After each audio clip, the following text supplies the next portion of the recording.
Go. Lowrance does do a really good job of definition, a really good job of seeing everything. Like you said, they've got the gain figured out really, really well.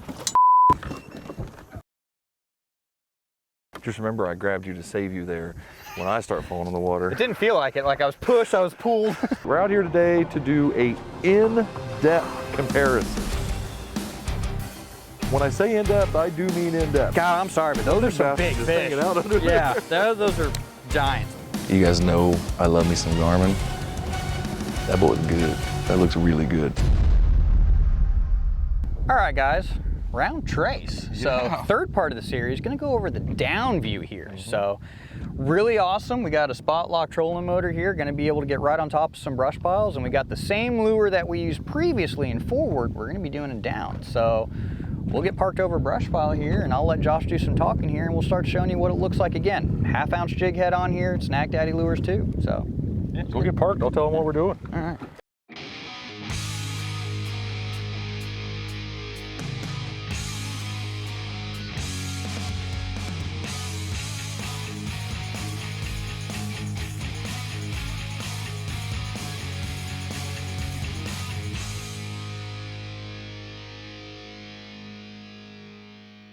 All right, guys, welcome to part 3 of the 3-part series. Just like Justin said, this one we're specifically going over down. We're in phase 1 of our 3 depth sets, just like we did in part 1 and 2, where we compared perspective mode to scout mode and forward mode of the LiveScope and ActiveTarget. Our first depth set is going to be 15 feet or less, so this is our shallow set. We're going to set up here on a nice brush pile. We are going to be in anchor lock, and we're going to show a lot of lure action in here and just seeing what we can see and the clarity of, first, the Garmin LiveScope. Ooh, big fish moving. Ooh, so right off the bat there, got a great down tree. We're in 10 feet of water. Now, from our experience of using down, when we use it the most was ice fishing. Yeah. So ice fishing was a completely different animal because it was just a smooth bottom. So we were literally only looking for fish on a smooth bottom. Obviously, quite a bit different here. It's a great piece of structure that we're setting over. So what you've got here on the right-hand side, you actually have the upper outside most part of the tree, the top of the tree. Again, it's laying down sideways. With the left side, that's the root ball of this thing being fallen over. So I can't tell you if the tree just fell over right here or if it's one that came out of the river system and got lodged on another piece of structure, but we're seeing some big gar or catfish or something moving underneath that thing. There's a couple big ones right there swimming around pretty dang good. Really, really big ones. I'm gonna drop a lure down and show you some of the action on here. And I do wanna pinpoint one thing real quick as I drop this down. So I'm gonna drop my lure down here. Again, 1/2 ounce lure. There it goes right there. We're falling down. I want you guys to notice something. So this is one thing that a lot of bass fishermen talk about. Let me reel back up and show you again. There's my lure coming up, and I'm gonna let it free fall down. If you see it spiraling, you can see it on the Garmin LiveScope actually spiraling all the way to the bottom. That's kind of a well-known thing with tubes. Guys want them to spiral down. Well, here's proof that they do in fact spiral when they fall. Just for a point of reference on some of those fish that are in there, going off the grid size, some of those, I think there's one in there that's about 3 feet long. Yeah. So we've got some catfish hanging out under this for sure. See some bubbles coming up now from my tube after it comes out of the back end. There's a very large fish. Yeah, that's a 3-foot fish. Yeah, we got a couple gar in there for sure. You can see some crappie hanging out here and the actual tree branches off to our right-hand side. And again, guys, we're gonna add arrows here to showcase this. Again, all auto settings, so shallow water comparison right here in our down mode. Bring my lure up a little bit more and re-drop my lure down. I'm gonna do this just a few more times so you guys have an idea what a lure looks like falling down. Again, we're spiraling with that tube right into the thick of that tree right there. And I'm feeling literally every tree branch coming up. You can see I'm reeling up again, drop her right back down. I tell you guys right now, so again, we're on part 3 here. Make sure you check the links in the description to check out parts 1 and 2 for perspective and forward. In this 10-foot range, this has been the most impressive so far. Yeah, I agree. mean, it's the clarity you're getting on that tree is ridiculous. No, it's very good here. Being able to know which end of the tree is actually outward and which end is the root ball is really, really important in my opinion, because it's going to help you again fish more effectively, so you can figure out which position or which end of the tree you want to be on depending on what you're fishing for. If I'm trying to go after crappie here, I'm not going to be in the thick end of it. I want to be off to on the right side of the screen where more of the branches are, where you can see what's more likely some crappie moving in through there, some of the harder returns right there and stuff. But again, I'm gonna have less hangups on that. So God, I'm sorry, but those are some big fish. Out under yeah, those are giants, whatever the hell they are. There's my lure right there going up. Oh, something's coming after. Yeah, something's looking at it. Like 2 or 3. How you feel about a flathead on that medium? Yeah, never gonna. Yeah, I hope not, man. But that'd be Shout out G Loomis. yeah. Got some blue cats going on here. But yeah, for sure, you can see my lure there on the bottom, jigging up and down again. Real similar to what we did when we were live fishing ice fishing. Yeah. Doing our first live comparison. But so seeing the structure there's fantastic. all right, guys, back to spot number 1, shallow water for our down mode on Lowrance ActiveTarget, so we can check out and see what it looks like.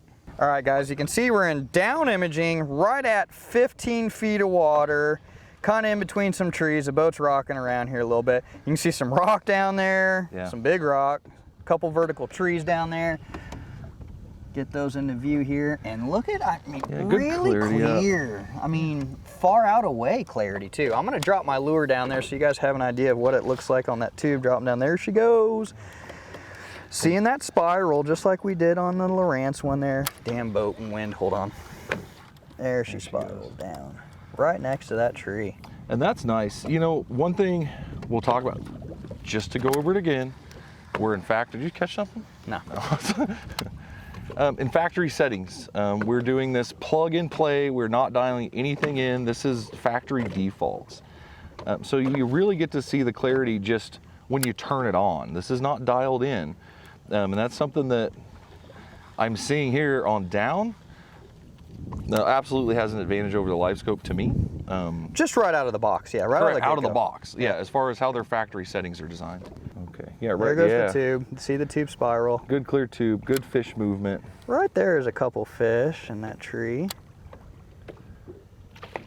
Let her all the way down to the bottom there. This is a really good image right here. You can see that fish right there on the bottom coming up. Oh, scared the shit out of that one. Didn't want that. Just like the LiveScope, ever so slightly a delay from rod action to seeing lure action on screen. Both are I'm gonna say are almost damn near identical. Ooh, yeah. There's a big fish that came up and went down real quick. Right on the bottom there. Yeah, absolutely, it's that minor delay, what, half second? You feel it in your hand? Yeah, I mean, literally half second. But again, it's no different than anything else. You're gonna wait till you feel the bite, not just snapping around. There's a big one in there moving down. But again, really good clear right out of the box. I mean, LiveScope's good, this is good. Just, man, I'm impressed with both right now. Again, there's that lure falling. I'm gonna try to get on slack line there. You can see the spiral of the tube, just like we had on LiveScope. We're on the bottom, boom. You know, some rock down there, some vertical trees when the boat position gets right and you can kind of see them. Seeing that lure jig up and down very, very easily. That's great. You can actually see separation between the jig and the tree. Even when you're directly in front of it. Yeah. That's nice. Not only that, occasionally my line will come into view too, and you can see my line ahead of the lure. Like right there, you're actually picking up somewhat of my line. That's fantastic. No, that's really good. All right, guys, we're in spot 2 now in down mode. We're in that 15 to 25 foot mid-depth range. We're in some flooded timber. Let's check out and see what we can see on the LiveScope in this range. All right, guys, so we're here in our second video, basically, our second of our series, in down mode in our mid-depth range. So we're on the upper end of that, but a part of that key is I wanted to be on pretty good structure. Yeah. This is actually kind of cool. It's difficult to see right here. I'm gonna try to rotate this around so you guys can actually see what we're seeing, but it's the Widowmaker, right? Yeah, a tree falling on another tree about to tip over at any time. So let me see if I can rotate this around to see. We may lose the vertical one and then pick up the leaning one here. It's a little difficult today fighting the wind. One thing, guys, if you're not familiar with live sonar in forward and down mode, and this counts for Lowrance and Garmin. There we kind of go. You can kind of see both where it is in down and forward view. The transducer, although the angle of it is different, the cone's the same. So basically, you're just changing the orientation of your picture. So what you're getting is pretty darn similar. It's just a different perspective in the water, covering the water column in a different way. As you can see over the standing timber here, this is something on our last video when we covered forward mode. We're in the same area, and it just looks up it's different. You can see a little bit better. You're shining that light out, you know, talk about that flashlight we talk about. I will say the lure action on this though, at least seems to be easy to follow. As I say that, it disappeared, but we had it pretty good there a second ago. The key you guys have to remember is finding the cone angle, adjusting the boat, and for wind. It's not as easy as you think. That's what, again, takes practice and getting time on the water. We can't see the rest of the tree, but the rest of the tree actually does attach to the bottom base here. But again, because of the cone angles, it's not all the way in focus. I'm gonna rotate this around and we damn near lose it completely and pick up a whole complete other tree. So I'm gonna rotate a little bit further back here. And now we're just gonna completely run out of tree here. So that's about as best as we can get of that Widowmaker right now for where we're anchored at with fighting the wind. But I'm gonna keep dropping down my lure down here a couple times just to give you guys perspective again of lure size, where we're dropping her down. There she goes, spiraling on down. Look at that tube, just spiral, spiral, spiral. And sometimes it disappears, but you keep picking up. That's where it goes in and out of that cone a little bit. Right now we're doing pretty good being right in there, right on the bottom, jigging up and down. Absolutely, can see quite a few fish down there hanging around. Oh yeah, for sure. You know, one just passed literally right underneath the lure there as we're jigging up and down. So, looking at the grid lines, you can see the fish are, you know, they're under 12-inch, I'd shoot under 10-inch fish. Yeah, really. They're smellfish, they're crappie, you know, most likely.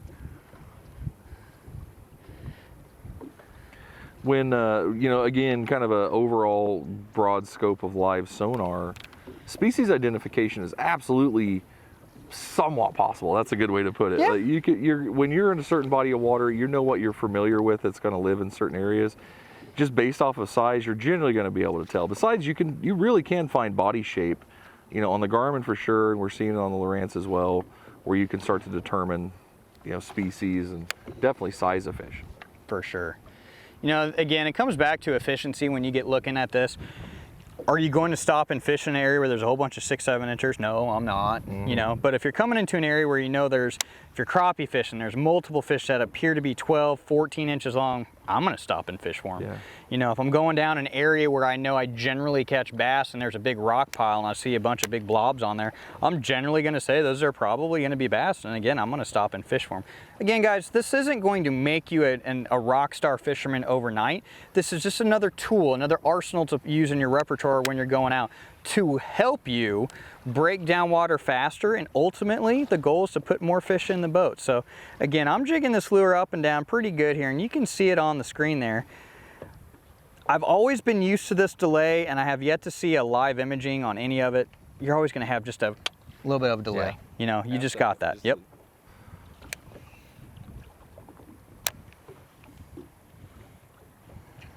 All right. Well, what do you think? Let's get some Lowrance trucking, eh? Let's do it. All right, guys, out here in down mode, checking out our mid-depth range with the Lowrance ActiveTarget, covering that 15 to 25 foot depth range, bringing you the comparison. All right, down mode here, anchor in place, dropping our tube jig head down. See her spiraling there as she goes. Good lure clarity. Again, good overall clarity. Yeah, good fish clarity. Here's a fish rod there. It reminds me of a Garmin that the gain's been dialed in on. You know? Again, all auto settings, guys. Yeah, all auto settings. We know you can adjust settings on Garmin and make it absolutely just as impressive. But again, from right out of the box, from basically like box to lake or installation to lake or purchase to lake, whatever you want to call it, damn impressive, really. Golly, there's a fish darting away right there and about 10 feet down. Yeah, he's just gone. I think you hit him. Yeah, gone.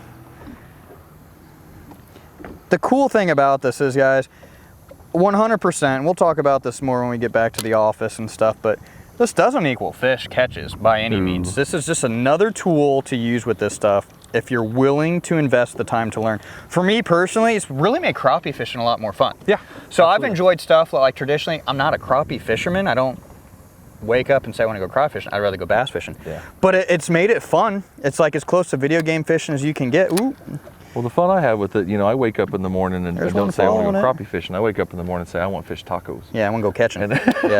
And go get a mess of crappie. And, you know, like you said, it doesn't mean you're going to go catch more fish, but God, it's a hell of a lot easier. You know, well, I mean, it's easier to concentrate on larger fish too.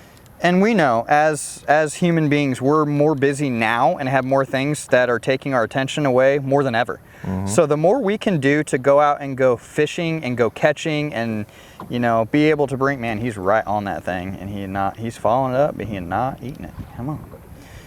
Oh, hello, who's coming to play now? And turn back around, hard pass.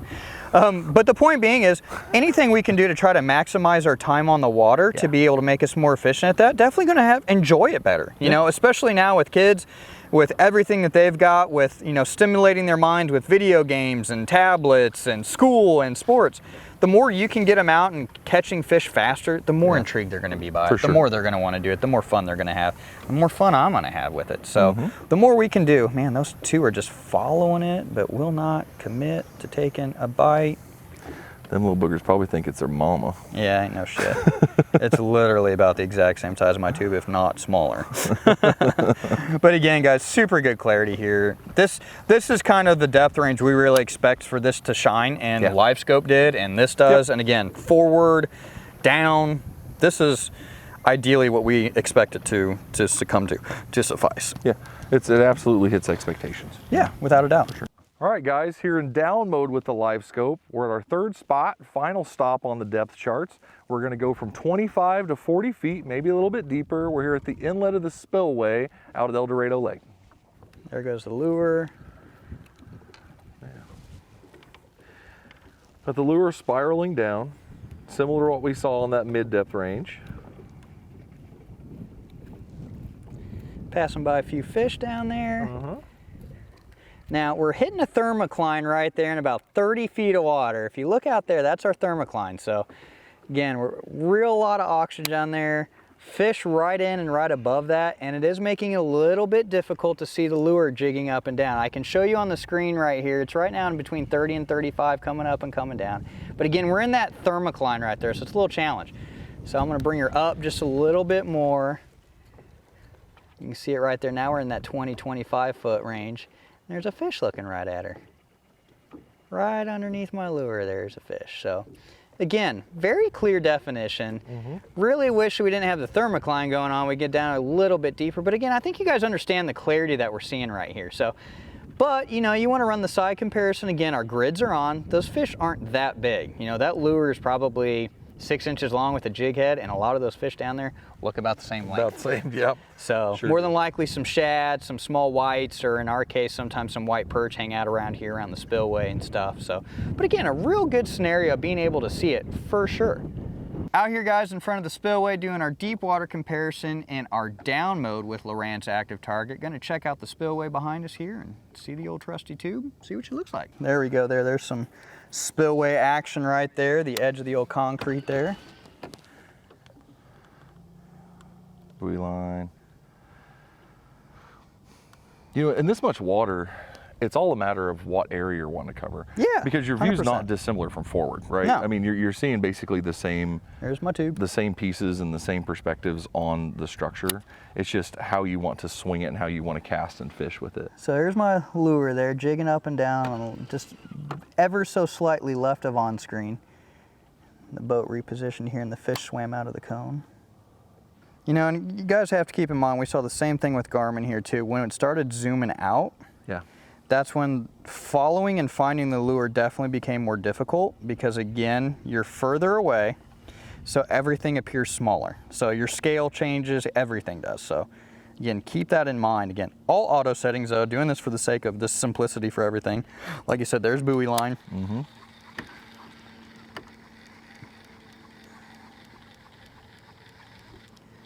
Yeah, you can see the lure's so small, again, just like it was with Garmin. Yep. There she goes. Free falling, fish coming in and out of the edge of the cone. Yep. There's a fish that swam right by it. Spiral, see, in the cone, out, in cone, out, in the cone, out, in the cone. I mean, we're still following it. Look at the fish down there. Still in the cone, slightly, there it goes. I mean, that would be a good one right there. Yeah. Because that's probably the farthest one, shows us 40 feet, and now I'm almost on bottom. I am on bottom. You can see it. Yep. There's the lure right there. That's probably the best one yet. You know, 50 feet of water, still seeing, again, zoomed way out. You're 50 feet out and you're covering 90 feet span side to side. So yeah, that's awesome. Yeah. Good job, Lowrance. Props.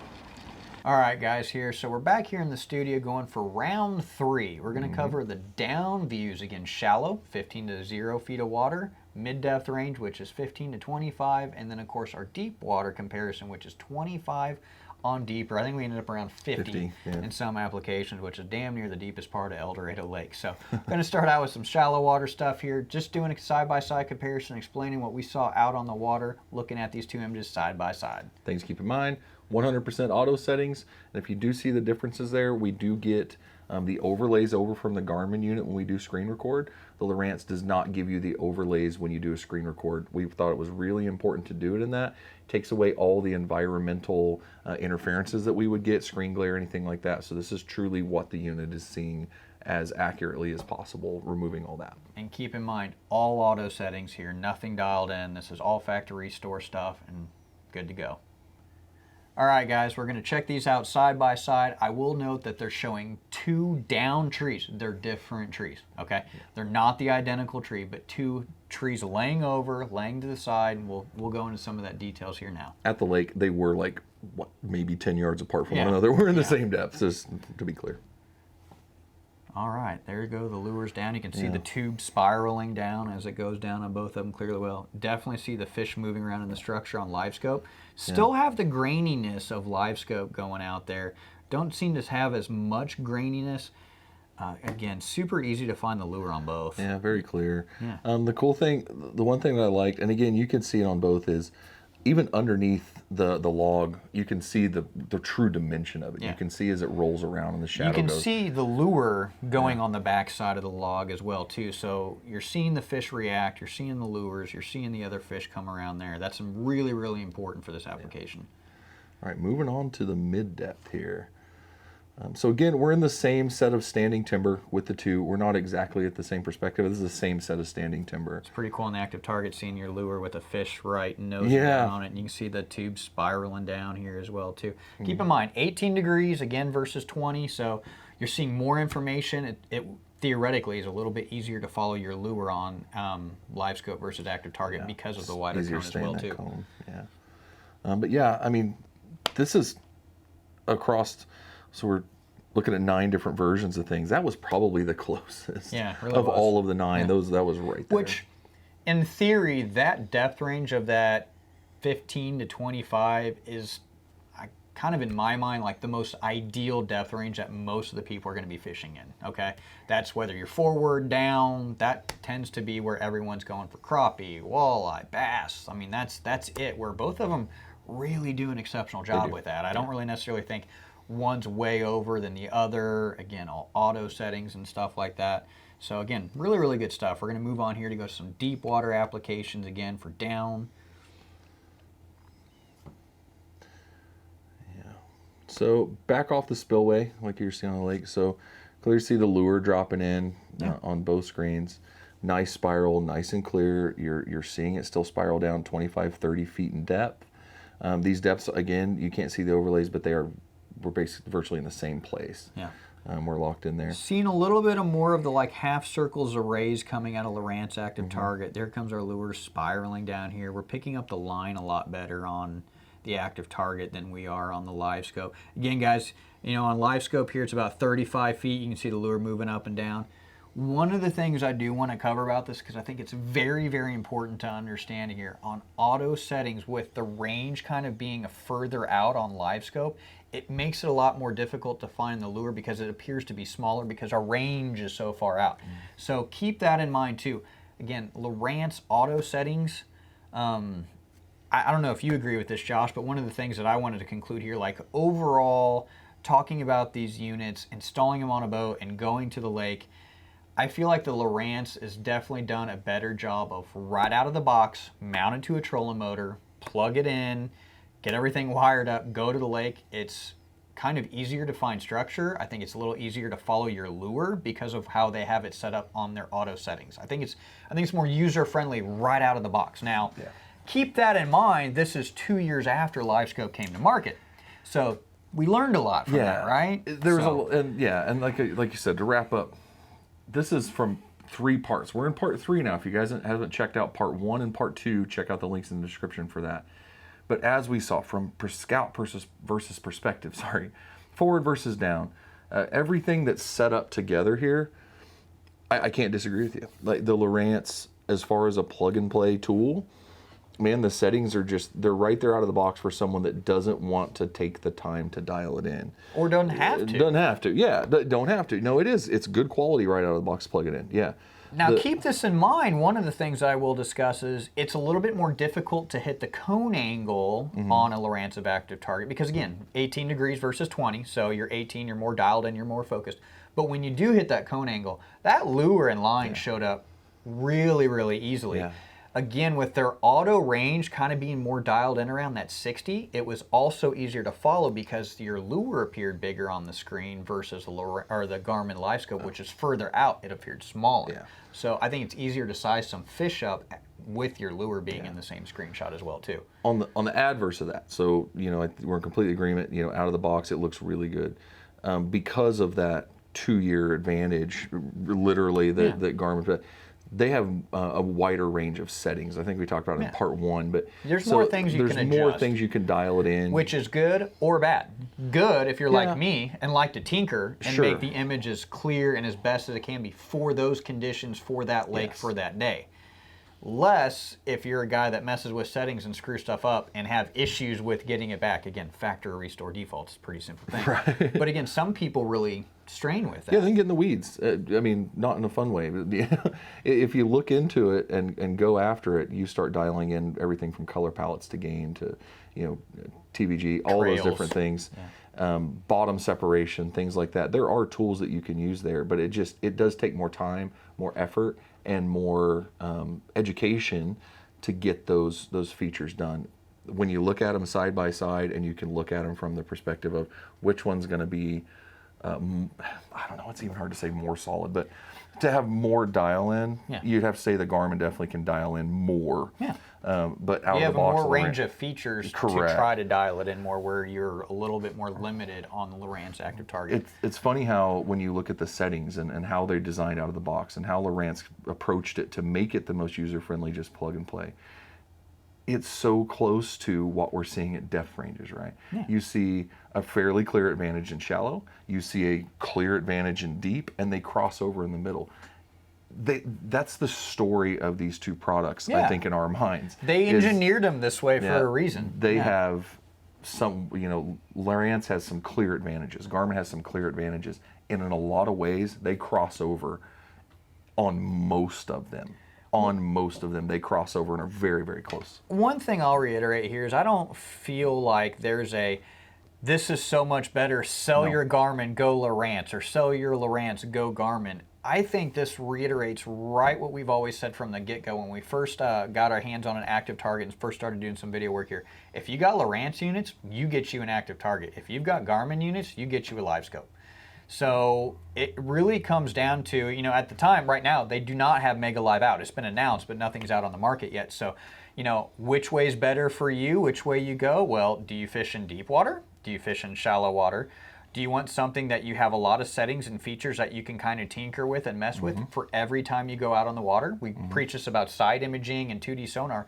You're going to have to mess with some of those settings. Or do you want something that's literally plug and play, install on your boat, and go out and see structure, fish very easily and pop to your eyes? Then the Lowrance is the way to go on that. So a clear winner, certain features, certain applications, but overall, really, really close. I've run Lowrance for a long time. My current boats and previous tournament boats have had Garmin. If I was ordering a new boat, I would have a issue just based off of live imaging, which way would I go? Because I also use live imaging for deep water and shallow water. Right. So I would probably be a guy playing with some bracket angles if it were me, Yeah, and it's, you couldn't have said it better than that. It's getting a lot more difficult on that end. Yeah. On the other end, when you're set and you enjoy what you currently have, the options are open now. Yeah. I have to have an independent setup to run this. Those days are getting further and further away, which is better for consumers. It's better for you guys. It's better for use. It's more consistency on your boat. You know, having to learn the full setting ranges of 2 different brands is operating tough. systems, It's tough. navigation screens. Yeah. If you're, especially for the recreational person or someone that's, or even a kind of a light tournament person that maybe does 2 or 3 a year, you just not have that many hours on the water. And it's cool to see when you're comfortable with your Garmin units, you're going to plug in LiveScope and it is going to be amazing. If you're comfortable with your Lowrance units, you plug in ActiveTarget, it's going to be amazing. Yeah, for sure. They're both absolutely 100% advantageous. And I hope this 3 days of filming over the course of 2 weeks across all this stuff, I hope that it really shows how close they really are. And I hope you guys, as always, can watch these part 1, 2, and 3 and be the judge on your own and let us know which one you guys think comes out on top. Which ultimately, which one's going to work better for you in your application? So this is, again, it was a fun video for us to be able to do this. Really excited here. We're going to get into more of some dialed in stuff and come with another comparison of some dialed in settings to show you what we're talking about. That will involve playing with some angles on some brackets and showing you guys that stuff.